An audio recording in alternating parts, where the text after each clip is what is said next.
खबर गाजियाबाद से है, जहां पर हादसे में सुरक्षा कर्मियों की मौत के मामले में अब नया मोड़ आ गया है। पिता ने इसे हादसा नहीं माना है, बल्कि इसे हत्या की संज्ञा दी है और साथ ही साथ इस संबंध में मुकदमा भी दर्ज करा दिया गया है। वहीं पुलिस ने हत्या का मुकदमा दर्ज कर इस पूरे मामले में जांच पड़ताल शुरू कर दी है और साथ ही साथ बिल्डर निखिल और ड्राइवर मनोज से भी इस पूरे मामले में पूछताछ की जा रही है।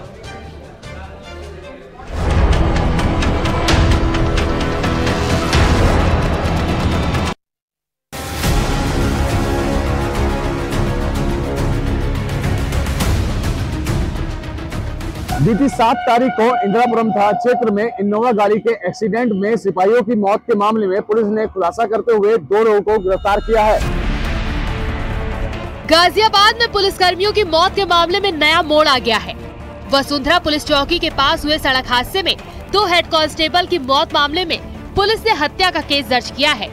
हादसे में जान गंवाने वाले यूपी पुलिस के हेड कांस्टेबल जगबीर के पिता घनश्याम ने बिल्डर और उसके साथी समेत कई लोगों के खिलाफ कार से कुचलकर हत्या करने का आरोप लगाते हुए इंदिरापुरम थाने में एफआईआर दर्ज कराई है। इसके बाद पुलिस ने आरोपी बिल्डर और चालक को गिरफ्तार कर लिया है।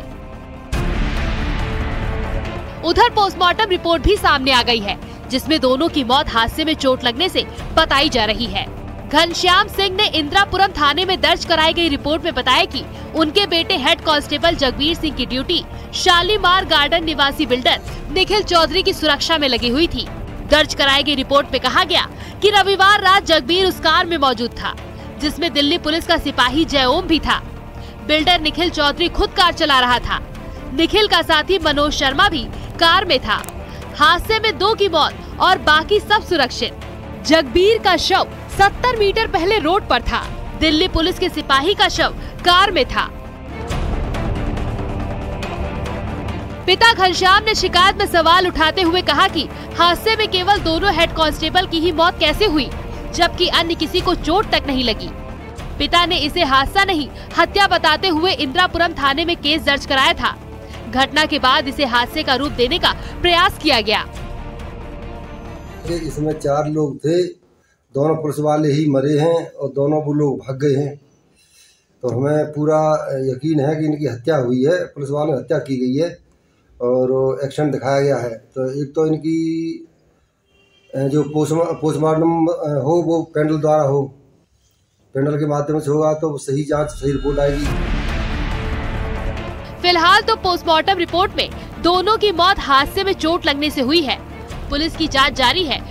पिता की शिकायत और दर्ज एफआईआर के आधार पर पुलिस ने निखिल चौधरी और मनोज शर्मा पर शिकंजा कस दिया है।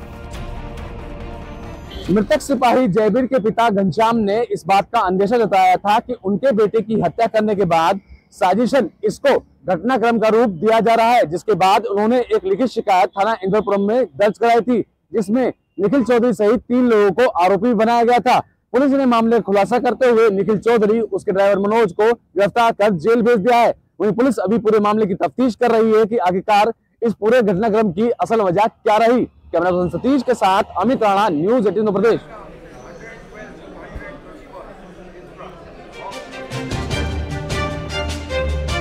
खबर मथुरा से है, जहां पर लिफ्ट देने के बहाने लोगों को अपना शिकार बनाने वाले बदमाशों को पुलिस ने गिरफ्तार कर सलाखों के पीछे भेज दिया है। ये बदमाश, आपको बता दें कि मथुरा में लिफ्ट लेकर के लोगों को अपने जाल में फंसाते थे, उनसे मीठी मीठी बातें करते थे और उसके बाद उनको लूट लिया करते थे। ऐसे 3 बदमाशों को गिरफ्तार किया गया है।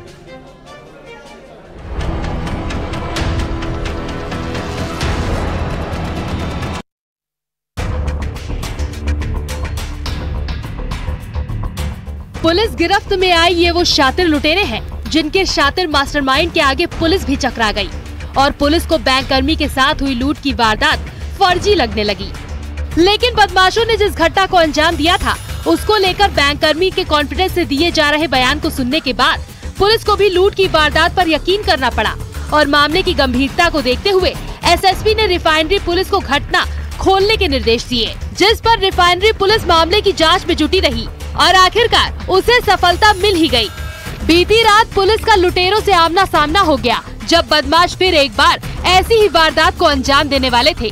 कुछ अपराधी जो लूट करने के फिराक में थे, और इन्फॉर्मर से इसके बारे में स्पेसिफिक सूचना थी। उस सूचना पे जब पुलिस टीम ने उनको रोकने का प्रयास किया तो भाईकट के पास बदमाशों से पुलिस की मुठभेड़ हुई, जिसमें एक बदमाश जिसका नाम कृष्णा है और वो रहने वाला थाना अशनेरा क्षेत्र जनपद आगरा का है, वो पुलिस मुठभेड़ में घायल हुआ और साथ ही साथ उसके 2 अन्य साथी जो जनपद मथुरा के रहने वाले, जिनके नाम सम्राट और विवेक है। मामले का खुलासा करते हुए पुलिस ने बताया कि पकड़े गए लुटेरे आगरा और रिफाइनरी के रहने वाले हैं। बीती 28 दिसंबर की रात करीब 8 बजे के आसपास रिफाइनरी से आगरा जा रहे मदन गोला नाम के शख्स की गाड़ी को हाथ देकर रोक लिया और गन पॉइंट पर लेकर उन्हें एटीएम ले गए और करीब 1,32,000 रुपए निकलवा लिए। पुलिस भी लूट की इस वारदात को सुनकर हैरान रह गई। इन्होंने 28 तारीख को थाना रिफाइनरी क्षेत्र में एक व्यक्ति जो फील्ड ऑफिसर था एक बैंक का, वो मथुरा से आगरा की तरफ जा रहा था तो उसकी गाड़ी रोकी। चालक को लगा, जो गाड़ी सवार था उसको लगा कि किसी मदद के लिए रोक रहे हैं। उसने गाड़ी रोकी। गाड़ी रोकने के बाद इन बदमाशों ने उनको तमंचे के गन पॉइंट पे उनके अकाउंट से पैसे एटीएम से विड्रॉ कराया और उसके बाद वहां से लेके फरार हुए। फिलहाल आगरा के रहने वाले कृष्णा और मथुरा की रिफाइनरी के रहने वाले सम्राट को पुलिस ने गिरफ्तार कर लिया है। इन लुटेरों का अभी तक कोई आपराधिक इतिहास नहीं मिला है, लेकिन पुलिस ने आरोपियों के मंसूबों पर शुरुआत में ही अंकुश लगाने का काम किया। Bureau report, news 18।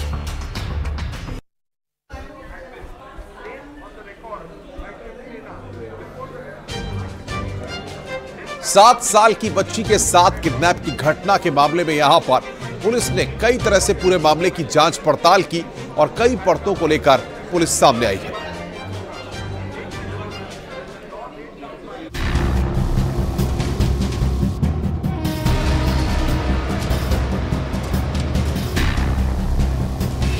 बच्ची का अपहरण, हुलिये ने खोला राज।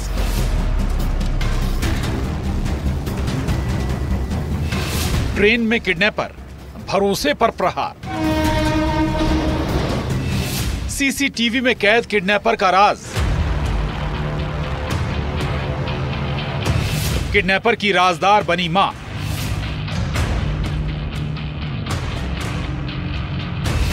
वो 20 दिन ममता का सौदा। ट्रेन का एक ऐसा सफर जिस सफर में ये किडनैपर ट्रेन में चढ़ा, जिसका मकसद साफ था। वो 7 साल की मासूम बच्ची को अगवा करना चाहता था। वारदात 15 दिसंबर को हुई, लेकिन एक दिन पहले ही इस आरोपी ने रेकी कर ली थी और 15 तारीख को वो इंतजार कर रहा था कब वो बच्ची आएगी। बच्ची अपने पिता के साथ मैहर रेलवे स्टेशन पहुंची, ट्रेन में सवार हुई और उसी वक्त ये किडनैपर भी बैठा, जिसने बच्ची के पिता से जान पहचान बढ़ाई और कहा वो भी उसी गांव जा रहा है जहां आप जा रहे हो। ये सारा मामला थाना उचेहरा का है, जिसमें कि एक नाबालिग बालिका का अपहरण का मामला सामने आया था, जिसमें तत्काल थाना उचेहरा में धारा 363 के तहत अपराध पंजीबद्ध करके विवेचना में लिया गया था। उचेहरा के बौली चौराहे तक आरोपी साथ ही गया। बच्ची को प्यास लगी, पानी पिलाने के बहाने किडनैपर उसे अपने साथ ले गया। अपहरण की ये वारदात अपने आप में हैरान करने वाली थी। मामला दर्ज हुआ। यूपी, बिहार, छत्तीसगढ़ में भी पुलिस की टीम पहुंची, लेकिन पुलिस के हाथ कोई सुराग नहीं लगा। लेकिन हाथ लगा सीसीटीवी फुटेज, जिसमें बच्ची आरोपी के साथ जाती हुई नजर आई। सोशल मीडिया पर यह वीडियो और आरोपी की तस्वीर सर्कुलेट की गई। ये बात आरोपी को भी पता लग गई और उसने बच्ची को 20 दिन बाद मैहर स्टेशन पर छोड़ दिया। बच्ची तो मिल गई, लेकिन किडनैपर कौन है उसे कैसे पता चला? बच्ची किस दिन किस ट्रेन से जाने वाली है? बच्ची से पूछताछ में कुछ जानकारी पुलिस के हाथ लगी और आरोपी तक पुलिस वाले पहुंचे। रायपुर बघेलान से आरोपी संजय उर्फ जिग्गी लाल की गिरफ्तारी हुई। विवेचना के दौरान पुलिस ने उक्त बालिका को सकुशल दस्तयाब किया था और बालिका से पूछताछ जब की गई तो उससे जो इनपुट मिले उसके आधार पर आरोपी को भी गिरफ्तार किया गया। अब इस किडनैपिंग की कहानी में सबसे चौंकाने वाला खुलासा सुनिए। बच्ची की मां इस किडनैपिंग के बारे में सब कुछ जानती थी। पुलिस की माने तो बच्ची की मां ने अपने एक्स प्रेमी संजय से समझौता किया था। दरअसल महिला की 4 बेटियां हैं। आरोपी ने उससे एक बेटी मांगी, बदले में हर महीने 5,000 रुपए देने का सौदा हुआ। आरोपी से पूछताछ करके उसका मेमोरेंडम लिया गया, जिस पर से उस बच्ची की मां को भी आरोपी बनाया गया है। अतः प्रकरण में कुल 2 आरोपी हैं। एक तो वह जो कि उस बच्ची को लेके गया था, साथ में उसकी मां को भी इसमें आरोपी बनाया गया है साक्ष्य अनुरूप, और दोनों को गिरफ्तार करके पुलिस ने जेल भेज दिया है। एक मां जिसने ममता का सौदा किया, ये खुलासा होश उड़ाने वाला है। सतना से शिवेंद्र सिंह बघेल के साथ bureau report, news 18, Madhya Pradesh, Chhattisgarh. खबर मेरठ से, जहां पर हैवानियत भरी घटना सामने आई। पति ने अपनी पत्नी का अवैध संबंधों के शक में कत्ल कर दिया। साथ ही साथ पत्नी के शव को आपको बताएं कि 20 किलोमीटर दूर जाकर फेंक दिया। पुलिस को शुरुआती तौर पर इस पूरे मामले में कई इनपुट्स मिले थे। पुलिस पूरे मामले की जांच पड़ताल कर रही थी, लेकिन उसके बाद जिस तरीके से इस घटना का पुलिस ने यहां पर खुलासा किया, ब्रह्मपुरी थाना इलाके का है। पति को शक था कि उसकी पत्नी का अवैध संबंध पड़ोसी के साथ था। पति ने पत्नी की गला दबाकर हत्या की और शव को घर से 20 किलोमीटर दूर जंगल में ठिकाने लगा दिया। इतना ही नहीं, हत्यारोपी पति ने पत्नी की गुमशुदगी की रिपोर्ट भी थाने में दर्ज कराई। फिलहाल पुलिस ने आरोपी को गिरफ्तार कर लिया है और आगे की कार्रवाई की जा रही है।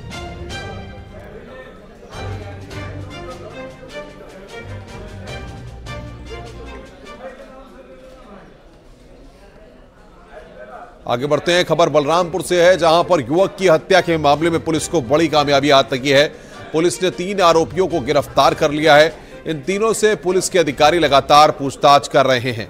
आपको बताएं कि जिस तरीके से घटना सामने आई है, मामला तुलसीपुर थाना इलाके के एक गांव का है। अब्दुल्ला नाम के युवक की पीट कर हत्या कर दी गई थी। पुलिस ने खुलासा किया कि युवक का गांव की महिला से अवैध संबंध था। सोमवार की रात अब्दुल्ला महिला से मिलने उसके घर गया था, लेकिन महिला के पति ने दोनों को पकड़ लिया और गुस्से में आकर अब्दुल्ला की पीट कर हत्या कर दी। फिर अपने दोस्त और नाबालिग बेटे के साथ मिलकर शव को ठिकाने लगा दिया।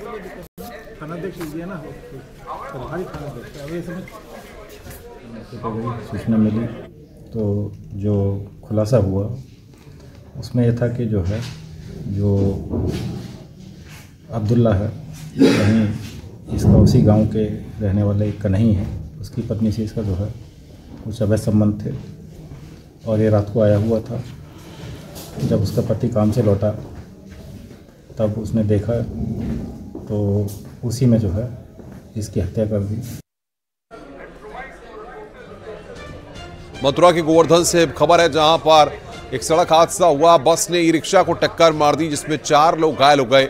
घायलों में 2 की हालत गंभीर बनी हुई है। घायलों को इलाज के लिए अस्पताल में भर्ती कराया गया, लेकिन ये तस्वीरें इस वक्त हम आपको दिखा रहे हैं किस तरीके से बस ड्राइवर घटना के बाद मौके से फरार हो गया। बता दें कि गिरिराजपुर मार्ग में 4 पहिया बड़े वाहनों पर प्रतिबंध है, फिर भी रोडवेज बस ड्राइवर राधाकुंड परिक्रमा मार्ग से बस लेकर जा रहा था।